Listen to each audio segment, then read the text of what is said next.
अभिनंदन, आभार। Future maker institute में आप सभी का स्वागत है। मैं विशाल मक्कार। हमारी अभी पिछली क्लास में 12th क्लास की पॉलिटिकल साइंस का फर्स्ट चैप्टर कराया गया था, जिसका नाम था सीथी। आज हम सेकंड चैप्टर की शुरुआत करने वाले हैं और अपना दूसरा अध्याय स्टार्ट करेंगे।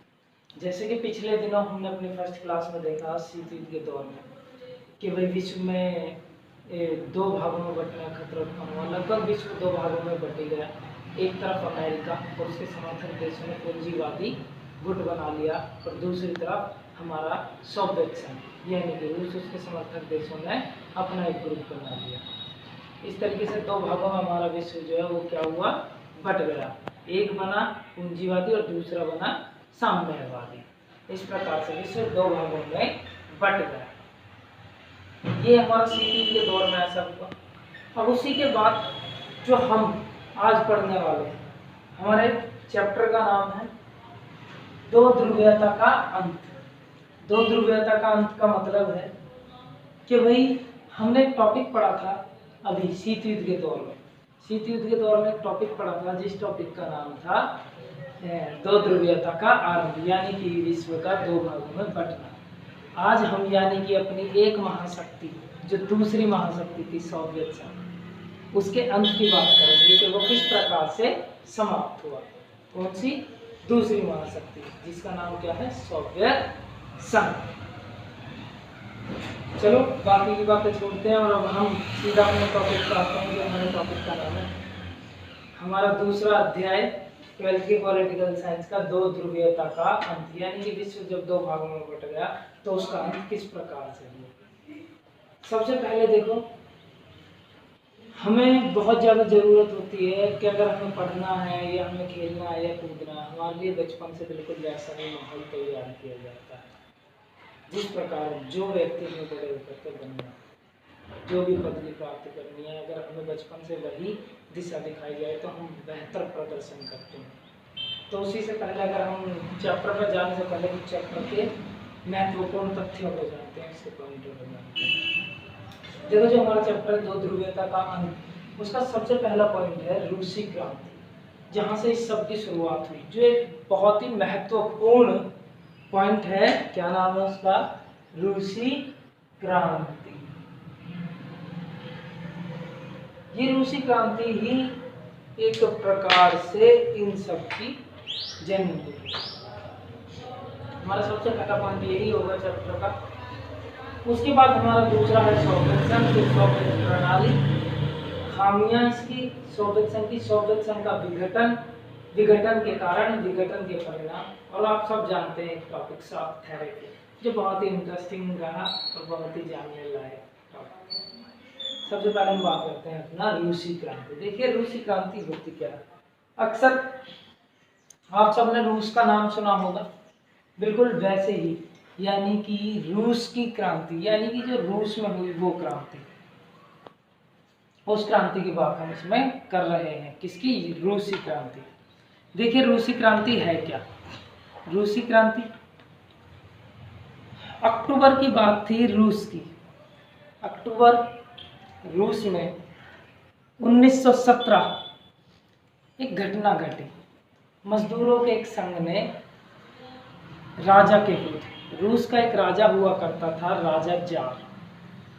राजा जार जो है बहुत ही क्रूर शासक था और अपने जनता के प्रति उसका रवैया कुछ खास नहीं था, कुछ खास नहीं था। और राजा जार एक अय्याश किस्म का राजा था। उसने ऑस्ट्रिया की महारानी से शादी की और धीरे धीरे अपना धन क्या सब कुछ लुटा दिया, राजकोष खाली कर दिए। जब राजकोष खाली हुए तो जनता पे कर थोपना शुरू कर दिया। जब जनता ज़्यादा कर देने लगी तो जनता परेशान हुई। सबसे ज़्यादा परेशान हुए मजदूर वर्ग, जो मजदूर था। मजदूर वर्ग ने अपने अधिकारों के लिए कई बार मांगे करी, कई बार सामने आए। जैसे कि आपने 9th क्लास की बुक में पढ़ा होगा, रूसी क्रांति खूनी रहेगा, तो बिल्कुल वैसा ही हुआ। उनमें से एक शख्स था जो मध्यम वर्ग का था, जिसका नाम था व्लादिमीर लेनिन। Vladimir Lenin.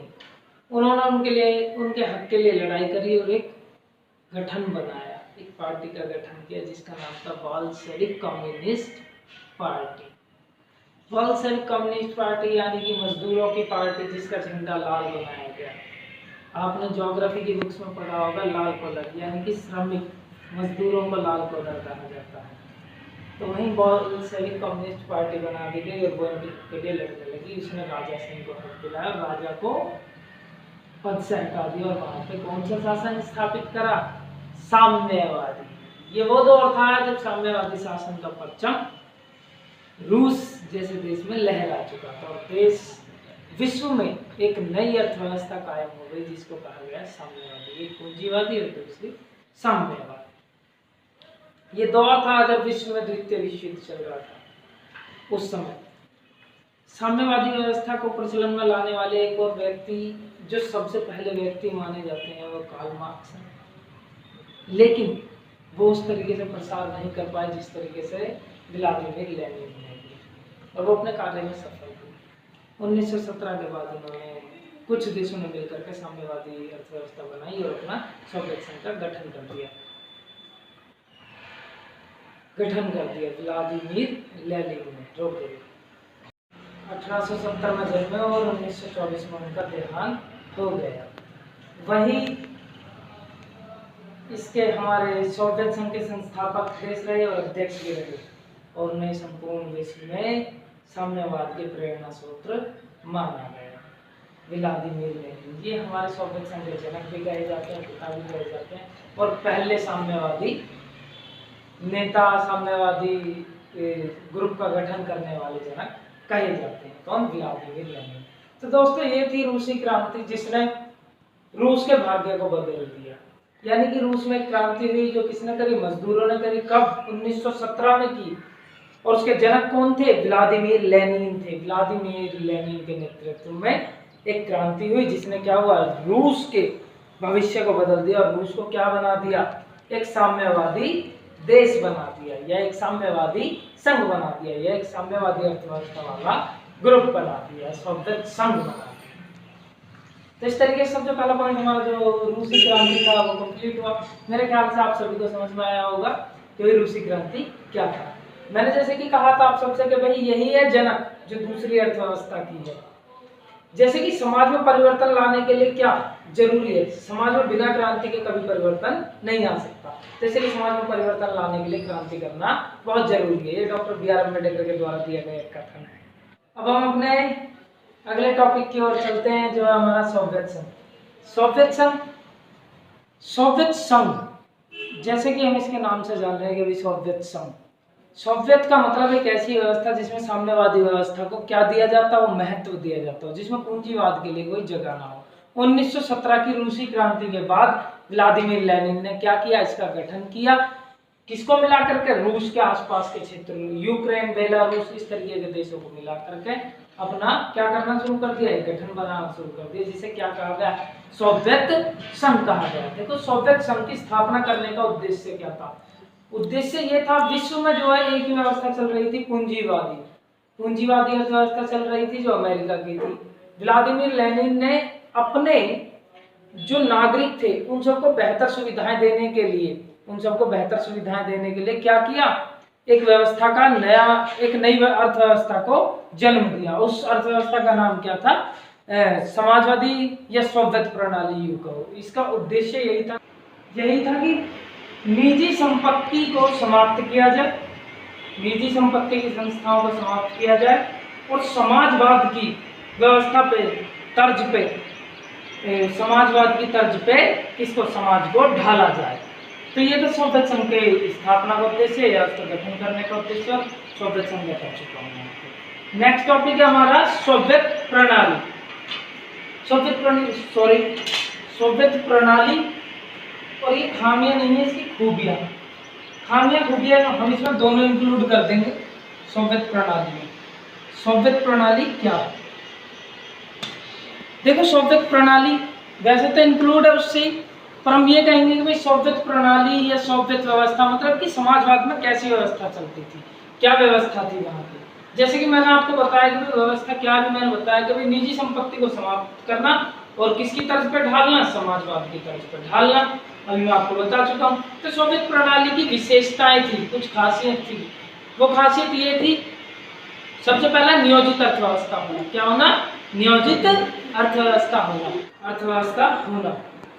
तो जी नियोजित अर्थव्यवस्था यानी कि इसका अर्थ हम जानते हैं क्या है। नियोजित अर्थव्यवस्था का मतलब होता है यानी कि ऐसी अर्थव्यवस्था जिसमें योजना बना करके कार्य किए जाते हैं। क्या? योजना बना करके कार्य किए जाते हैं। जैसे कि आपने पंचवर्षीय योजना सुना कि 5 साल के लिए एक योजना बनाई जाती है जिसमें सरकार अपना गुजर भत्ता निर्धारित करती है कि उसे किस चीज पे अपना गुजारा करना है, किस चीज पर अपना पैसा खर्च करना है। तो वही क्या कहलाती है? नियोजित अर्थव्यवस्था कहलाती है। भारत में नियोजित अर्थव्यवस्था है यानी कि पंचवर्षीय योजना जो कहां से? रूस से ली गई है। तो सबसे पहले सोवियत प्रणाली में ही थी क्या? नियोजित अर्थव्यवस्था यानी कि योजना बना करके कार्य करना। ये तो वो हमारा इसका पहला पॉइंट। दूसरा पॉइंट कि भाई जो हमारी सोवियत प्रणाली थी उसका दूसरा पॉइंट था कि पूंजीवाद का विरोध करना और समाजवाद को एक आदर्श प्रेरित करना। मतलब कि समाजवाद को बेहतर बताना और किसको? पूंजीवाद का विरोध करना। तो ये इसकी दूसरी खासियत हुई। ये दूसरा काम था। तीसरा काम कि भाई सोवियत संघ में या सोवियत प्रणाली में बिल्कुल भी बेरोजगारी नहीं थी। बेरोजगारी बिल्कुल ना के बराबर थी। वहां पे हम ऐसा कह सकते हैं। कहां पे? सोवियत प्रणाली में। तीसरा उन्नत संचार प्रणाली। जो संचार प्रणाली थी, जो कांटेक्ट होता था, कम्युनिकेशन, वो इतना बेहतर था, बहुत ज्यादा अच्छा था। ठीक है, ये हमारा पॉइंट हुआ। उसके बाद बेरोजगारी ना होना, ये सब चीजें जो है वहां के कुछ मुख्य पॉइंट थे। ये इसकी क्या कहलाई? खासियत। कम्युनिस्ट पार्टी का दबदबा होना, ये सब चीजें इसकी खासियत कहलाई कि भाई ये सोवियत संघ की खासियत है जिसकी वजह से वो क्या होता जा रहा है? मजबूत होता जा रहा है। अब हमारा ये थर्ड टॉपिक भी कंप्लीट हुआ, सोवियत प्रणाली। इसकी खामियां बताता हूँ। कुछ खामियां क्या थी? रूस का दबदबा होना। रूस का दबदबा होना कहाँ पे? सोवियत संघ में रूस का दबदबा था। सत्ता किसके हाथ में होना? रूस के हाथ में होना। तो ये क्या है इसकी खामियां? कम्युनिस्ट पार्टी का दबदबा होना, एक एकल संक्रमण प्रणाली होना, मात्र एक ही पार्टी थी, कम्युनिस्ट पार्टी। ठीक है, तो ये इसकी कुछ खामियां हैं। बात करते हैं अपने फोर्थ टॉपिक यानी कि सोवियत संघ का विघटन। देखो सोवियत संघ का विघटन जो जिसको हमें शुरुआत में जानना चाहिए था, जिसके लिए हम इतने बेताब हैं, उसके लिए हमें पूरा चैप्टर पढ़ना वो टॉपिक हमारा आ चुका है। तो भी दो ध्रुवीयता का सोवियत संघ का विघटन कैसे हुआ, उससे पहले हम एक छोटा सा कुछ तथ्य जानते हैं।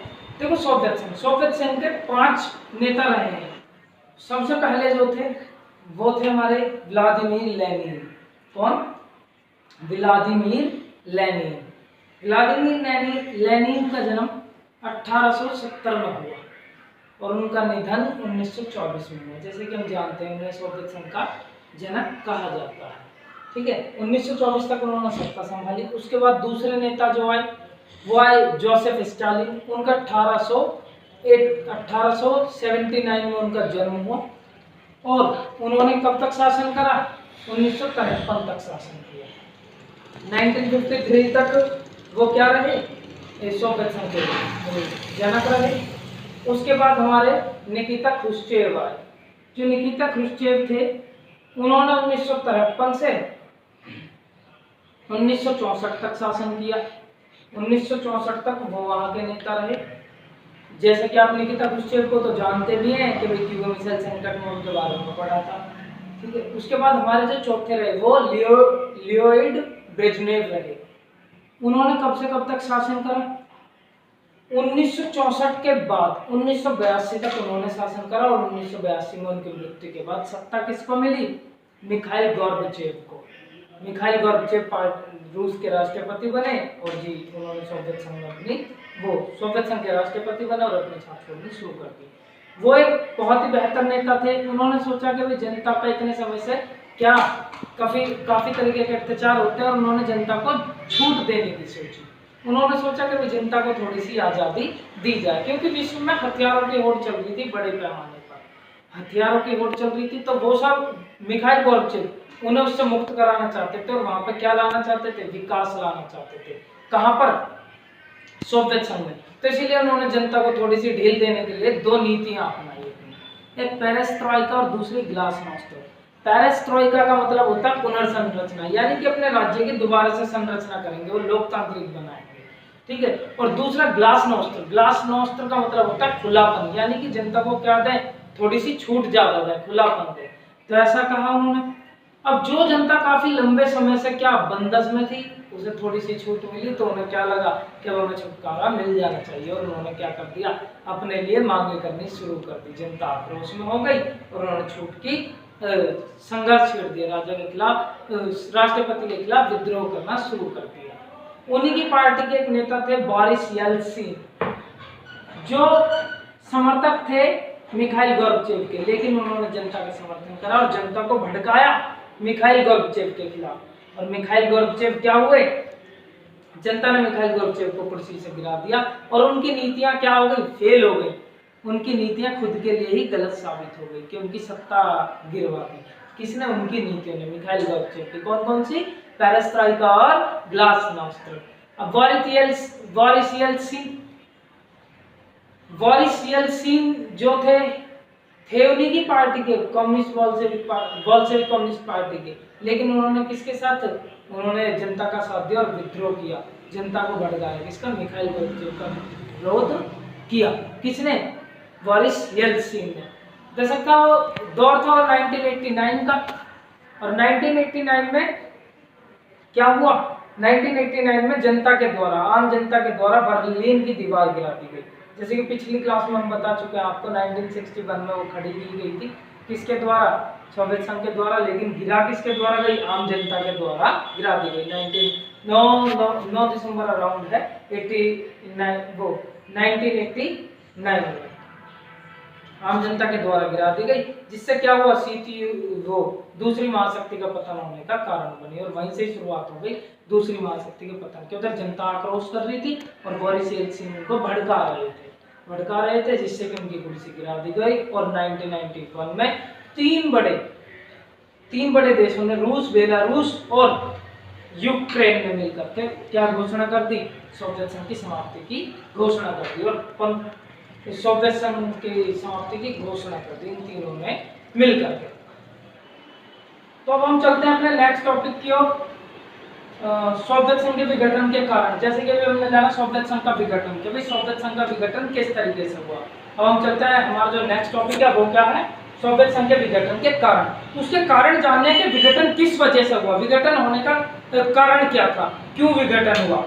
तो जो सोवियत संघ का विघटन हुआ, इतनी बड़ी महाशक्ति अचानक से कैसे गिर गई, उसका कारण क्या है। उसका सबसे पहले जो कारण हमें जानना है, पहला पॉइंट ये होगा कि भाई जब हम कोई शासक है और अगर हम अपनी जनता की आकांक्षाओं को पूरा नहीं कर पाते तो जनता हमसे क्या हो जाएगी, निराश हो जाएगी।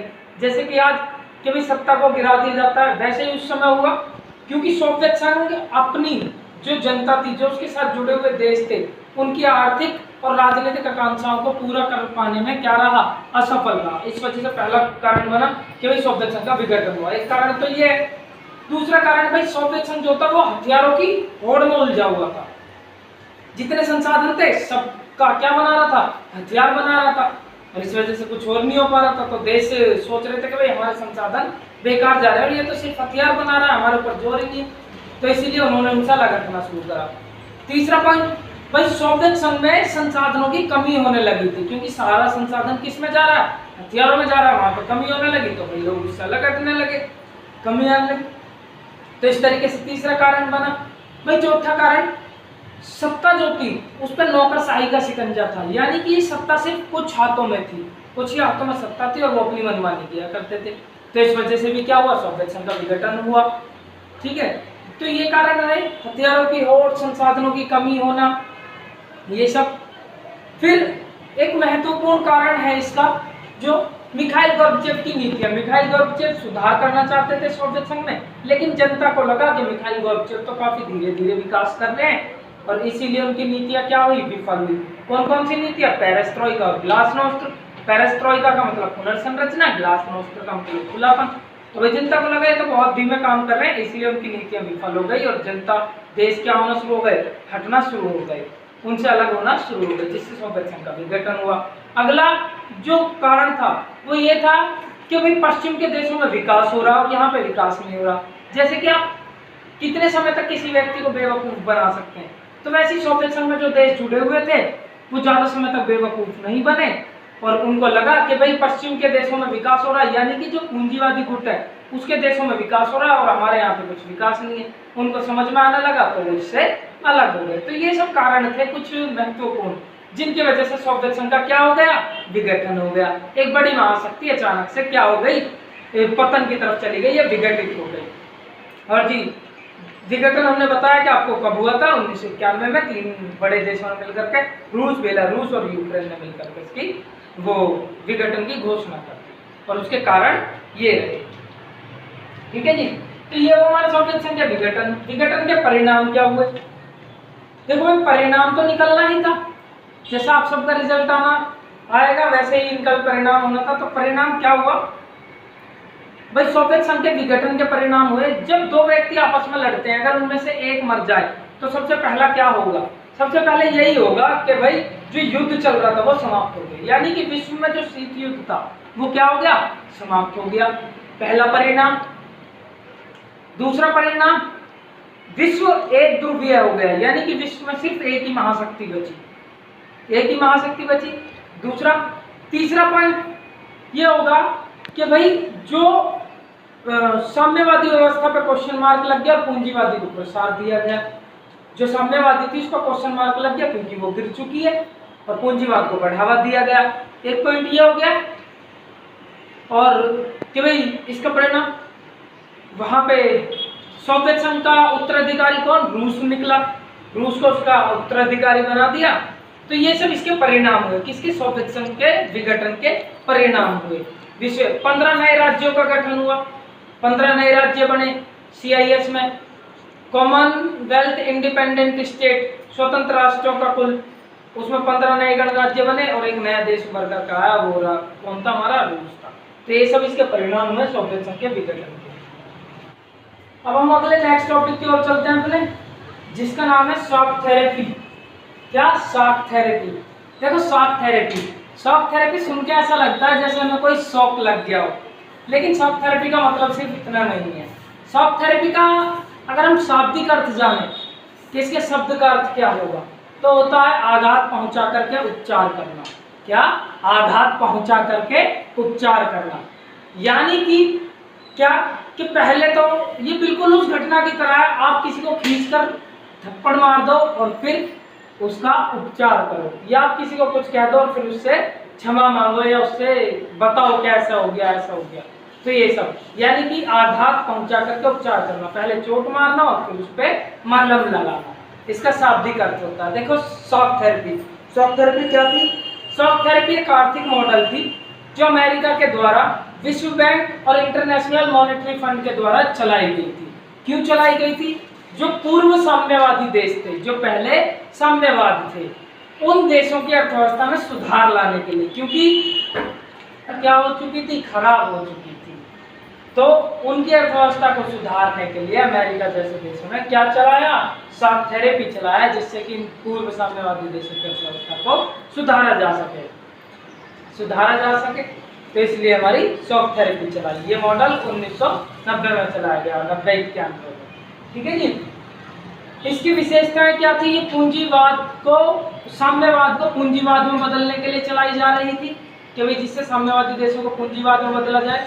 जमीन को निजी तौर पे कर देगी, मतलब जितने भी फार्म हाउस सामूहिक है उन्हें निजी कर देगी, मतलब कि सब चीजों को प्राइवेट सेक्टर में बदल देगी। इसीलिए चलाई जा रही थी, जिससे मुद्रा आती और मतलब सभी देश आपस में मिलते जुलते, वैश्वीकरण, ये सब चीजें इससे होती, इससे शॉक थेरेपी से। शॉक थेरेपी पूर्व साम्यवादी देशों में लागू की गई। उसके परिणाम क्या हुए, उसके परिणाम हुए विश्व की सबसे बड़ी गराज सेल, विश्व की सबसे बड़ी गराज सेल हुई। क्योंकि जब साम्यवादी देशों में शॉक थेरेपी चलाई गई तो इसलिए चलाई गई थी जिससे कि साम्यवादी देशों को पूंजीवाद में बदला जा सके, लेकिन ये पूरे तरीके से गलत साबित हुई और उनका कोई विकास ना हो सका। रूस का औद्योगिक ढांचा चरमरा गया क्योंकि विश्व की सबसे बड़ी गराज सेल हुई, जिसमें सभी सामूहिक चीजों को पौने पौने रेटों में निजी हाथों में बेच दिया गया।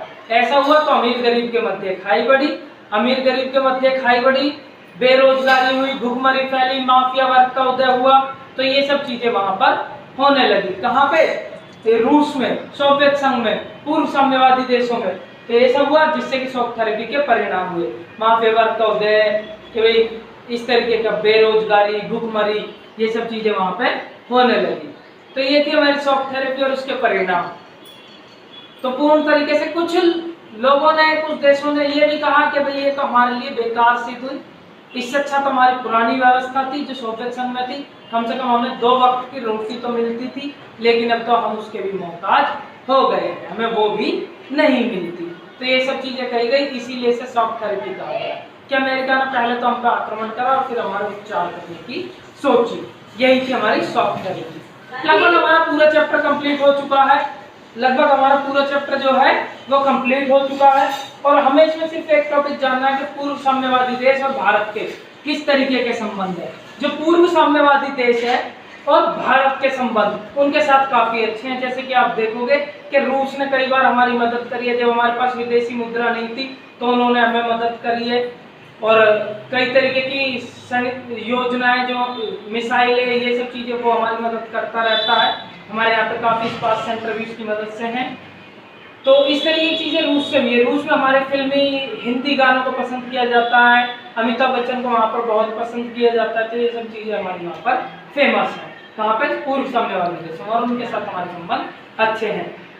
इसी के साथ हमारा चैप्टर समाप्त हो गया है। अभिनंदन, आभार। पर मैं आज कुछ कहना चाहूंगा कि जो अभी हमारी लास्ट वीडियो थी इसमें हमने चैप्टर के क्वेश्चन नहीं दिए थे, लेकिन इस वाली वीडियो में हम चैप्टर के 5 क्वेश्चन देंगे और कमेंट बॉक्स में इनका आंसर जरूर देना जिन बच्चों ने अच्छे से वीडियो देखी है। ये 5 क्वेश्चन है।